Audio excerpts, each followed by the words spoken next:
नमस्कार पुष्पालक मित्रांनो, स्वागत आहे आपले फेट गुरु या युट्यूब चॅनलवरती. मित्रांनो, आजच्या व्हिडिओमध्ये आपण आपल्या गोठ्यावरती जर कालवड संगोपन करत असाल तर आपल्या कालवडींचे वय हे 1 वर्षाचे होईपर्यंत आपण त्यांच्यामध्ये कुठल्या जंतांचा औषधांचा वापर करायला पाहिजे तर या विषयावरती माहिती घेणार आहोत. यामध्ये मित्रांनो, आपल्या कालवडींचे वय ज्यावेळेस 7 ते 10 दिवसाचे असेल तर त्या ठिकाणी आपण पिप्रायझिनचा वापर करायचा. 1 महिना कंप्लीट झाल्यानंतर त्यांच्यामध्ये आपण अल्बेंडाझोल या औषधाचा वापर करायचा. त्यांचे वय 2 महिना झाल्यानंतर त्यांच्यामध्ये आपण फेनबेंडाझोल या औषधाचा वापर करायचा. त्यांचे वय हे 3 महिना पूर्ण झाल्यानंतर त्यांच्यामध्ये त्या ठिकाणी आपण प्रोसेंटाल या औषधाचा वापर करायचा. त्यांचे वय 4 महिने झाल्यानंतर पुन्हा आपण फेनबेंडाझोल या औषधाचा वापर करायचा. त्यांचे वय हे 5 महिने पूर्ण झाल्यानंतर त्यांच्यामध्ये आपण अल्बेंडाझोल या औषधाचा त्या ठिकाणी वापर करायचा. आणि त्यांचे वय ज्यावेळेस 6 महिने पूर्ण होईल तर त्या ठिकाणी आपण इंजेक्शन हायटेक किंवा इंजेक्शन डोरामॅक्टिन यांसारख्या इंजेक्शनचा त्या ठिकाणी वापर करू शकतो. तसेच ज्यावेळेस त्यांचे वय हे 9 महिन्याचे होईल तर त्यांच्यामध्ये आपण त्या ठिकाणी लेव्होमिसॉल ऑक्सिक्लोझेनाइड या औषधाचा त्या ठिकाणी वापर करणे हे खूप गरजेचे आहे. नंतर 12व्या महिन्यामध्ये आपण त्यांच्यामध्ये हायटेक किंवा डोरामॅक्टिन या इंजेक्शनचा त्या ठिकाणी वापर करू शकतो. मित्रांनो, आपल्याला जर या औषधांचा किंवा या इंजेक्शनचा आपण वापर कशा पद्धतीने करायला पाहिजे, यांचा डोस कसा द्यायला पाहिजे, या विषयावरती जर सविस्तर माहिती पाहिजे असेल तर त्याचा व्हिडिओ आपल्या युट्यूब चॅनलवरती अपलोड केलेला आहे. आपण तो नक्की पहा. धन्यवाद.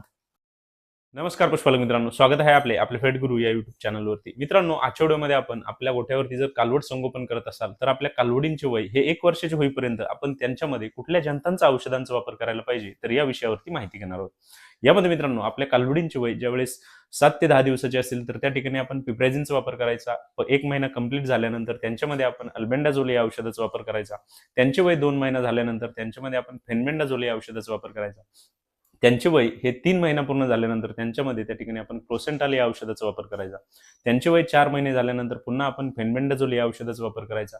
त्यांचे वय हे 5 महिने पूर्ण झाल्यानंतर त्यांच्यामध्ये आपण अल्बेंडाझोल या औषधाचा त्या ठिकाणी वापर करायचा. आणि त्यांचे वय ज्यावेळेस 6 महिने पूर्ण होईल तर त्या ठिकाणी आपण इंजेक्शन हायटेक किंवा इंजेक्शन डोरामॅक्टिन यांसारख्या इंजेक्शनचा त्या ठिकाणी वापर करू शकतो. तसेच ज्यावेळेस त्यांचे वय हे 9 महिन्याचे होईल तर त्यांच्यामध्ये आपण त्या ठिकाणी लेव्होमिसॉल ऑक्सिक्लोझेनाइड या औषधाचा त्या ठिकाणी वापर करणे हे खूप गरजेचे आहे. नंतर 12व्या महिन्यामध्ये आपण त्यांच्यामध्ये हायटेक किंवा डोरामॅक्टिन या इंजेक्शनचा त्या ठिकाणी वापर करू शकतो. मित्रांनो, आपल्याला जर या औषधांचा किंवा या इंजेक्शनचा आपण वापर कशा पद्धतीने करायला पाहिजे, यांचा डोस कसा द्यायला पाहिजे, या विषयावरती जर सविस्तर माहिती पाहिजे असेल तर त्याचा व्हिडिओ आपल्या युट्यूब चॅनलवरती अपलोड केलेला आहे. आपण तो नक्की पहा. धन्यवाद.